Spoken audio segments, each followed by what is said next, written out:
Good evening and thanks for joining us. We begin in Nova Scotia, and questions about whether lives could have been saved in that shooting rampage had an emergency alert been issued, warning people an armed and dangerous man was in the area.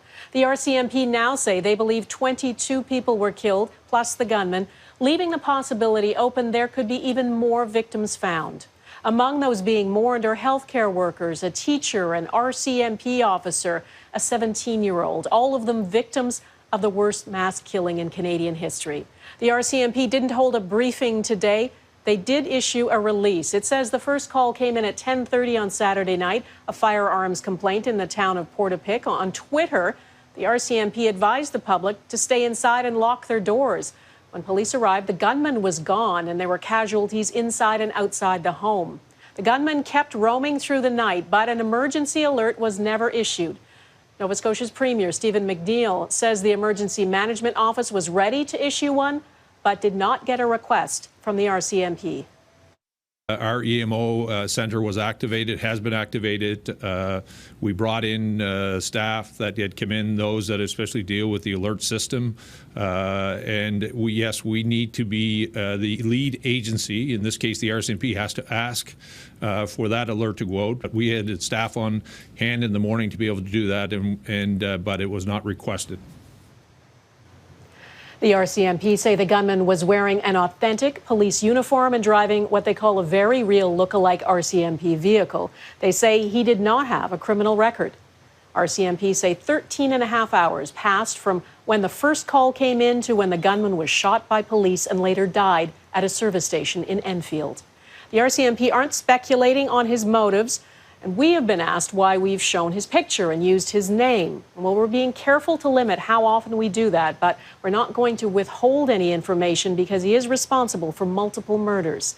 And with 16 crime scenes, there are many unanswered questions, including about the police response.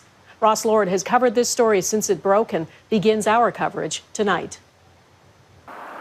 This country road is popular for walking. Now, in the small community of Wentworth, Nova Scotia, it's a symbol of randomness. David and Heather Matthews decided Sunday morning to alter their normal path.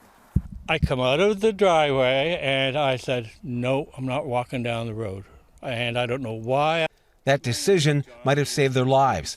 Minutes later, they heard the sound of what they now believe was a gunshot that took the life of Lillian Hislop, who was also a regular walker.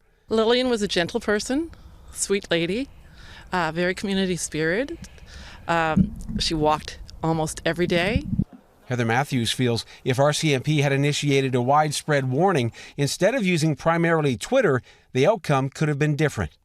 I was wondering why we could not have received an alert of some kind.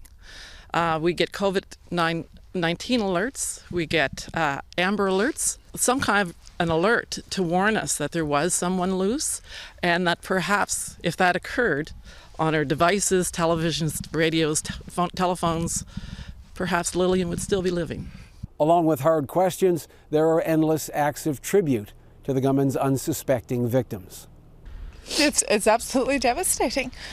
Erin Barclay knew 5 victims, including teacher Lisa McCulley, known as a dedicated mother of 2 children. Nobody in their right mind would want to kill her or anybody. There's probably not a child in this school or any of the local schools that don't have a relative or a close friend that passed away over this weekend. People in these hardest hit communities also crave a day that doesn't reveal even worse information about what happened. Ross Lord, Global News, Debert, Nova Scotia. The Canadian military has said it will be supporting the investigation in Nova Scotia, providing tents, generators, and lights to help protect and process the crime scenes. About 30 forces members will be involved.